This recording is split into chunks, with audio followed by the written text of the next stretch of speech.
Wednesday night was when the convention was supposed to hit its stride with speeches by superstars Barack Obama and Hillary Clinton and Kamala Harris' acceptance speech. Instead, we got the same small ideas, just mouthed by bigger names. Conventions are supposed to be to fire up the base and get them enthused about backing the ticket of the party. But have you seen any positive messages or fresh policy proposals at all?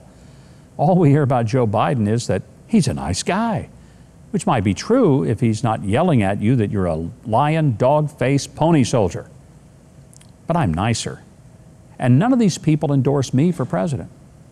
I don't really want a president who will really be nice to China. I think the mean tone is because they know what a new NBC poll found, that only 36% of Biden's supporters support him because they want Biden. 58%, they do it because they just hate President Trump. It says love, tolerance, compassion on the label, but the ingredients are hatred, frustration, and resentment. It's no wonder Americans are tuning out in droves. Night 2 of the convention was slaughtered in the ratings by America's Got Talent, which featured some yo-yo artists. Understandable. Well, at least their yo-yos have some pizzazz. Now, this is coming across as a convention of angry, bitter cranks, furious that they were voted out of power by all of you dumb racist deplorables, and even more enraged that Donald Trump is in the seat of power that should be theirs by divine right. I don't even recognize America the way they describe it, a dark, dystopian, racist, sexist, homophobic, xenophobic wasteland where there may be liberty and justice for all someday, as they rewrote the Pledge of Allegiance. They actually said that. I was reminded of Sally Field's famous Oscars speech. They hate us. They really hate us. Not only is the dour negativity relentless, it's also incredibly boring and predictable. And I'm not even going to bother to recount Obama, Clinton, or Harris's speeches in detail. Just imagine what you think they were like. And you're right. Harris mostly dispensed unmemorable platitudes to make sure that she didn't tick off the moderates or the crazy leftist. Hillary did what she's done for over 3 years now. Snipe at the guy who beat her, remind us that she won the meaningless popular vote, and then hint darkly that some foreign influence was going to rig the election for Trump. She's the Miss Havisham of politics, forever frozen in time on the day that she was jilted at the altar. And Obama was, well, he was Obama. Haughty, condescending, defensive, making vicious and underhanded political attacks on his successor while posing as if he were taking the high road. You know the routine. And just as predictably, the media wet their depends over it. Obama also implied that President Trump, who has lost billions in net worth since entering politics, and who even donates his entire salary, is only interested in enriching himself and his supporters.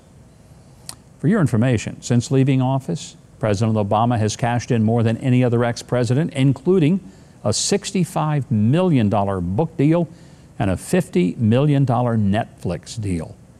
Not that you could tell by the generous donations that was made to his dear friend Joe Biden's campaign. And there's not a whole lot to say about the final night of the convention. Joe Biden and presumably his puppeteers appeared on stage and gave a surprisingly long speech considering how much trouble that he seems to have in the last several months just finishing a sentence. His speech was full of jabs at the president, a few gaffes, though fewer than expected, and was riddled with gaslighting. Joe Biden continues to say that he would handle things better than the current president without ever presenting what he would have done differently regarding coronavirus and the ensuing economic downturn. He claimed that Trump doesn't listen to science. In the meantime, Dr. Anthony Fauci said, quote, "The president has listened to what I've said. When I've made recommendations, he's taken them. He has never countered or overridden me," end quote. Fauci's own words. It's notable that he promised to run roughshod over your rights with a federal mandate to wear masks, a power the Constitution does not grant the federal government in any way. Seems he's learned a trick or two from President Obama. He ignored the fact that the economy has been recovering because that's been the president's strongest point. So that has to be ignored. And he conveniently ignored, or maybe he forgot, that he and most other Democrats didn't take the pandemic as seriously as Trump did early on. His speech was full of so-called empathy and appeals to emotion. Nothing new from the left, and it further demonstrates that their greatest and perhaps only strength is talking about what they don't like. Republicans always say that you can tell what the Democrats are doing by what they accuse their opponents of doing.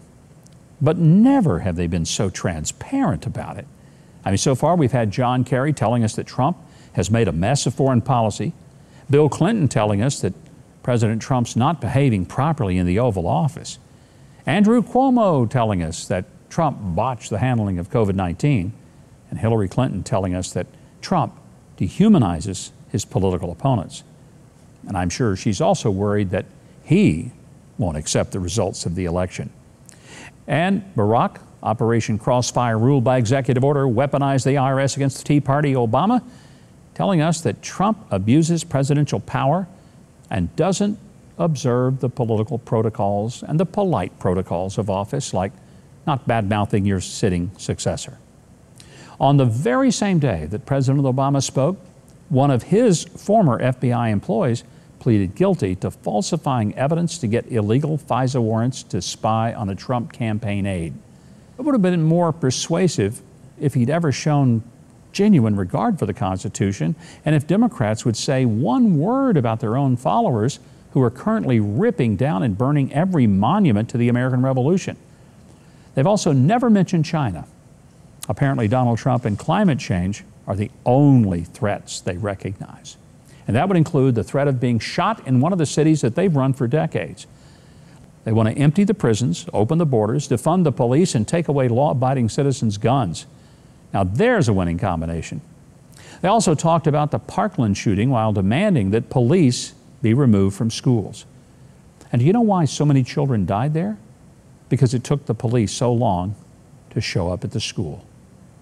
In a nutshell, here's what I've gotten out of this convention so far. We hate Trump. Trump is the cause of all bad things in the universe. We hate people who voted for Trump. America is a really bad country. Maybe there's hope for it someday if you let us run it. We see countless problems, but our only solution is put us back in power. For instance, if we only had Congress and the White House, we could give everyone affordable health care. Oh yeah. You know, they had that from 2008 to 2010. They gave us the Affordable Care Act. It cost people their family doctors and doubled and tripled their premiums. It was so popular, it cost them the House in the next election. It's ironic that President Obama accused Donald Trump of not growing in the job when President Trump came in as a complete outsider and political amateur, won the presidency, and has racked up an impressive array of achievements, some by simply doing the opposite of what Obama did. It's these people who seem to have learned nothing since they were thrown out of office. They're long on resentment, but short on self-reflection. They're like the cool kids who peaked in high school, still acting like big shots on campus at the reunion when the rest of us have outgrown being impressed by them. All this convention is doing is reminding us of what a smart move we made when we moved on to something new. They're forever stuck back in 2015 and demanding we make them prom king and prom queen again. Thanks so much for watching. Please consider subscribing to the channel below and clicking the notification bell. Leave a like and a comment, and share this video with people that you think it'll make angry. Yeah. If you want more of my news analysis and commentary, sign up for my totally free newsletter at MikeHuckabee.com. That's it for this edition of The Breakdown. I'm Mike Huckabee.